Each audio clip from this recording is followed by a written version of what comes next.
are a lot of special events happening here in the Low Country this weekend, from the Cooper River Bridge Run to the Flowertown Festival to the Credit One Tennis Open on Daniel Island. I talk one-on-one with Christian Senger with Holy City Center for this edition of Quintin's Close-Ups. And if you haven't already, subscribe to my YouTube channel and like Quintin's Close-Ups on Facebook. Christian Senger with HolyCityCenter.com. Welcome back to Quintin's Close-Ups. Thank you, Quintin. So happy to be back with you. I appreciate it greatly. You know, we communicate a lot on social media, but it's so good to hear from you face to face here. Absolutely. I actually get to see you instead of just, texting or tweeting or whatever. Yeah, it's always good to see you. Yeah, absolutely. What's now here in Charleston? You said what's new here in Charleston? Yes, sir. I mean, a lot, right? I feel like, the pandemic's not officially over, of course, but things seem like they're, for the most part, pretty much back to normal here. It really started to pick up these last few months. I'm sure you noticed it too, with events being announced and whether it's concerts or just the things that we're used to seeing every year. Everything seems to be back. Food and Wine was back, in full force last month, and Charleston Comedy Festival. I mean, it's starting to feel pretty normal around here. So a lot going on in Charleston, a lot that's new, but a lot that's old, but it feels new again. What feels new to you that is really old? Well, some of the events that I mentioned, Food and Wine we haven't had for a year or two, and the Comedy Festival we hadn't had, all these things that were, I don't want to say we took for granted. We always enjoyed these events and things, but, just like everybody else, all these fun things that we were used to doing year in and year out, they disappeared. Some for 2 years, some for 3, depending on timing. So, just being able to do that. And, obviously this weekend, this is the biggest weekend in Charleston every single year, between the Bridge Run, the Credit One Open, which has gone by other names, but is the women's tennis tournament. And then, all the parties and things that go along with that as well. And also, of course, Flowertown Festival in Somerville. Right. So it just, all this stuff that we've known about, we know the ins and outs. It just feels new because they're back after not being here for a while. And what are the ins and outs when it comes to the Cooper River Bridge Run? So, yeah, I mean, everybody's pretty excited that it's back. It's going to be starting tomorrow morning, Saturday morning, as usual, bright and early. People will be, busting in, getting on the bridge, getting over it, as they say. And then, of course, as always, it ends at Marion Square, where there'll be a celebration, and then people will stream, down King Street and all over the peninsula, because there's going to be after parties and celebrations all day. It's going to be very, very busy downtown tomorrow. Oh, absolutely. And who's that one person that we must watch during this race tomorrow? Well, for me, it's going to be you, Quintin. I got to see how you're going to do. I know you're running tomorrow, so that's the one I want to watch. I want to see if you have a good time tomorrow. I'll be honest with you. Outside of you and a couple other friends, I don't know too much about the international or national runners that'll be here. I know we get some pretty good competition, but I'll be honest, I haven't looked too much into who some of the top runners will be. And I know most of those top runners are coming here for the 45th anniversary of the Cooper River Bridge Run. What is it like to have this race going on for 45 years? It's wild. It's one of the things when I moved here back in 2007 that was one of the first big events that you hear about. There's a handful of events that even if you're not from here, you're aware of if you have any knowledge of Charleston, if you've ever been a visitor here. Like I said, kind of at the beginning, it's one of those things that you just always knew was going to be there. And it was weird when it was taken away, and then all these scheduling conflicts. So it's pretty incredible to think about. It's been going on that long because it predates our current bridge. The old Cooper River Bridge was there when it started. So it's pretty amazing that it's lasted this long and continues to grow. I'm not sure what the numbers will turn out to be, but I know that it seemed like year over year they were always setting records or close to it. People love this event, and it's become a premier event in the country. Yeah, it's very dear and near to my heart. So I love the Cooper River Bridge Run immensely. And speaking of which, a lot of people, when they think of the Cooper River Bridge Run, they think about Flowertown, they think about Credit One. So if I'm heading to Somerville after the Bridge Run, what can I expect there? Well, traffic, of course, just like with the Bridge Run downtown. But once you get through the traffic, find a good spot to park. Somerville, that downtown area, I think it's called like Hutchinson Square and around there. all sorts of fun stuff that the Flowertown Festival has every year. The weather looks like it's going to be beautiful, which is great. You can see all the flowers blooming, but for those who have never been out there, it's just this basically like a street festival, like a block party almost. There's vendors, so you can purchase all sorts of different crafts and arts and whatever else. Tons of food and drink are available. Entertainment. It's a really good family-friendly event too. They have like kids activities to keep them entertained. But yeah, it's just a nice way to kind of almost welcome in the spring, even though we've had some pretty nice weather here for a little bit. It's kind of like an unofficial. This whole weekend is kind of like an unofficial. Hey, let's go. The weather's good. It's going to be awesome for many, many months. So yeah, you can expect all that kind of stuff if you head out to Somerville. And of course, as you talk about family-friendly events, let's talk about Credit One Tennis, because obviously they have a new stadium this year. Yeah, I'm so excited to check it out. I haven't been over to Daniel Island in a while, and obviously no one has really been inside until the last couple of days with all these improvements. So I'm excited to see what they've done, because I know they've added some things. There's some press stuff that's new. They have facilities for the players, and when they have bands come in later that are supposedly improved as well. And yeah, I'm excited to see all the changes that they've made, because it's a nice venue and there's not a bad seat in there because it's not very large. So I'm excited to see the improvements. I'll be going next week, so I'll be sure to share on my social channels what I'm seeing and what everybody can expect if they're attending as well. And one festival, unfortunately, won't be joining us this weekend, but will be returning next weekend, is obviously the Charleston Cajun Festival.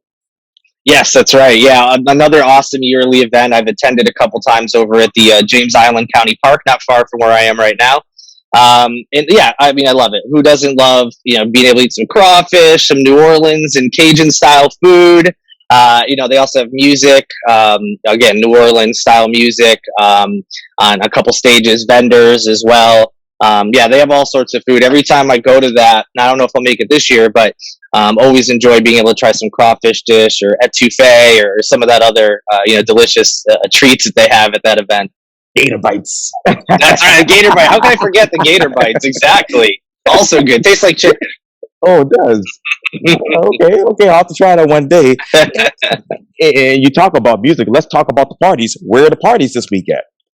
Yeah, so there's going to be a lot. I mean, the biggest ones are on King Street because they're so close to to Marion Square where the race finishes up, and it works its way in both directions. Off the top of my head, I know that Uptown Social, no surprise, are always doing parties. They'll be open, and most of these places that I'm going to talk about are open at like 9 or 10. By 9 or 10 at the latest.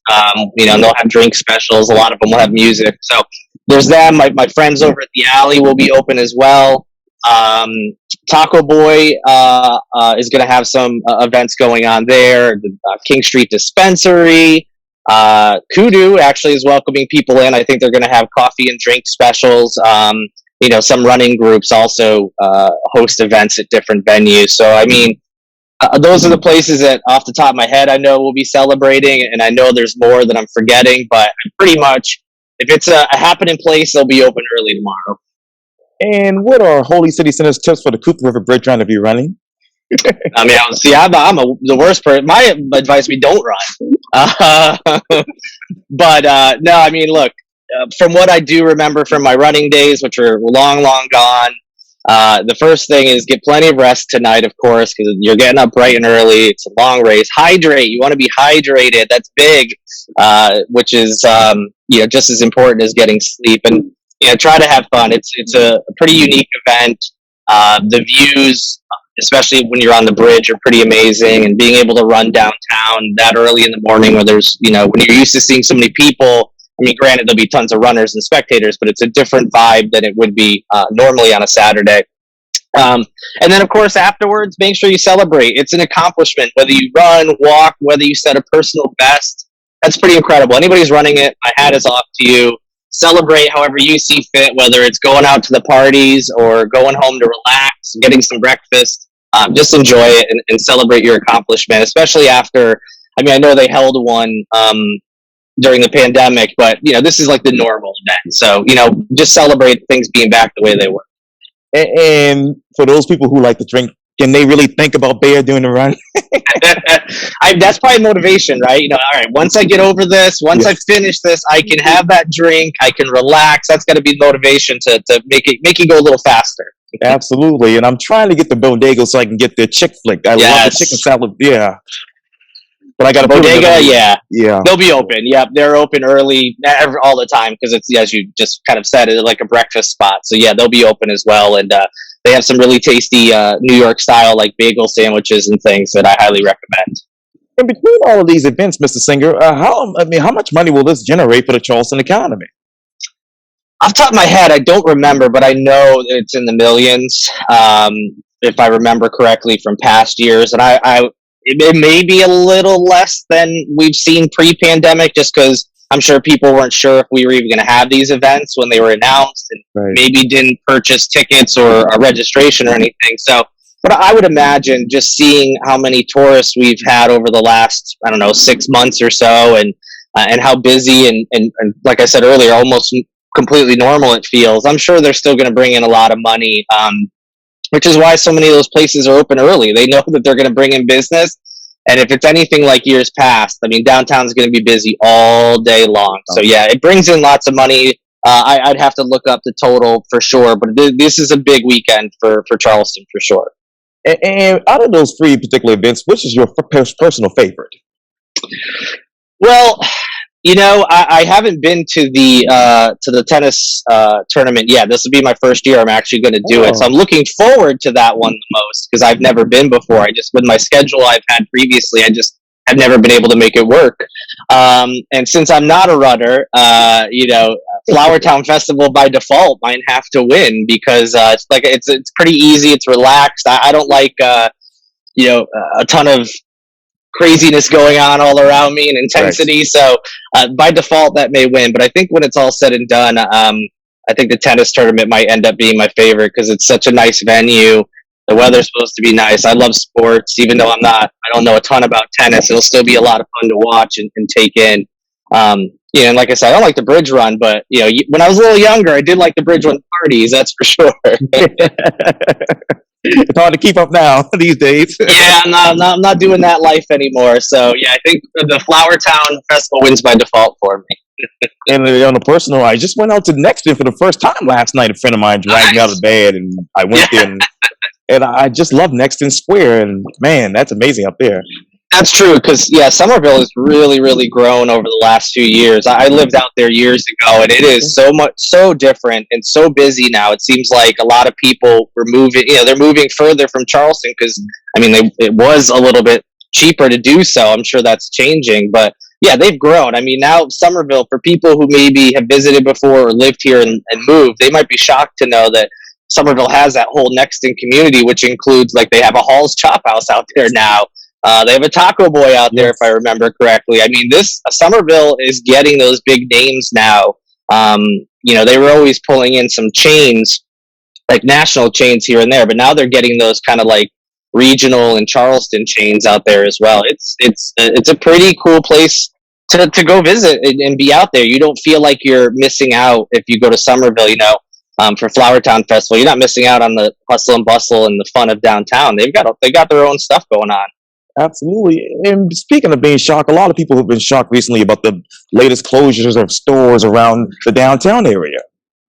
Yeah, you're right about that. We see this every single year, of course. That's just the nature of it. Places are going to close. But I think over the last 2 days, you let me know just walking around that some pretty big names closed. Ben and Jerry's, you told me today, closed on Market Street. And then Victoria's Secret, which is another huge national brand, of course, they closed as well. So we're not just seeing those mom and pop shops closing. Some of these big brand name stores can't survive, on King Street anymore because of the cost. But outside of those, the big name brands, I think people were a little bummed about Monza closing. Earlier this year, that was a place that a lot of people liked. It had been downtown, I think, for 10 years. And then, although they didn't technically close, they just moved. The downtown Tattooed Moose is no more. They're in Park Circle now, which is great. But it's a bummer that you can't go downtown anymore. And get a duck club sandwich or, whatever whatever your favorite dish was. But, I think we just started April. We're 4 months in. I don't think there's been a ton of closings, that a lot of people were afraid of when we were in the pandemic and post. It seems like for the most part, businesses are surviving, but at the same time, there's a handful that are disappearing. That even if you're not shocked about it, it's a bummer to see some of these longtime places, go under or you decide to close for whatever reason. And I'm sitting right next to King Street, right here, right behind Miller's. But I know Target is coming down to King Street here on May 15th. And now, when you talk about Monza, there's another restaurant that I don't want to name that has moved in. Yes, yeah, it did. Yep, I'm with you on that one. and speaking of April, what's going to happen here in Charleston? Oh man, so I'm so focused on this weekend, because there's just so much. I haven't even thought too much about April. But as the weather starts to warm up, I do know that you're going to see, we're going to see more events at the, the county parks. I mean, they have stuff all the time, of course. But you mentioned the Cajun Festival, but they're going to start up. They have like the triathlon series that they do as well at James Island County Park. Those are spread out over multiple months, so we will see those as well. I've got some information this week that places like Republic on King Street, First Place Pub on King Street, they're going to start doing like Sunday day parties and things, which they were doing pre-pandemic, opening early, having music, probably like mimosa specials and things like that. So we'll see those as well. Trying to think what else. We're going to have, it's not April, but, Cinco de Mayo comes up. There's always big parties. Like next one has their block party. Jalisco, which is on James Island as well, they're going to do something. So again, just so much. Theaters are back in full swing. Yes. There's a lot of productions coming out again, which is really great. I think Firefly and Park Circle now, they've also got a lot of cool events planned. I know they have like a Bayou Cajun type festival, that their first one ever that they're hosting. They're going to have live music coming back. At their outdoor stage, which they started during the pandemic. So plenty going on. And like I mentioned too, we have concerts coming back, but two big things. High Water Festival is this month, which will be a big thing. Besides Shovel and Rope, Jack White, who's famous from the White Stripes, is performing. And the Music Farm is reopening this month as well. Nice. The night before High Water, their first couple concerts, if I'm not mistaken, are if they're not the first, they're close to it. They're going to have some like celebrations of High Water. Shovels and Rope is actually playing at the Music Farm one of those nights. Susto, who is a local band, they may be the first. Now that I'm thinking about it, they may be the first acts. But yeah, Music Farm is going to reopen this month, which is exciting because it's a fun venue and they've made a ton of improvements. Charles over at the Music Hall. Him and his team are a part of the Music Farm team, so I'm excited to see what they do because, as you know, they've done an incredible job with the Music Hall. As a matter of fact, I walked past it a couple of times this week, and I looked in there. It's very incredible, and I wanted to take some pictures to send it to you. Yeah, I know they were going to do something. They're going to get you in trouble. Yeah, you're sharing information before they're ready. But the window's open. You can't help that. Right. I'm going to do it next week. Count on. All right, good. Well, Christian Senger with HolyCityCenter.com. Thank you so much for your time. And again, welcome back to Quintin's Close-Ups. Thanks for having me. I think this is my 8th appearance, and it's always a blast and always great to see you. And I really appreciate you inviting me on. Oh, you're welcome anytime.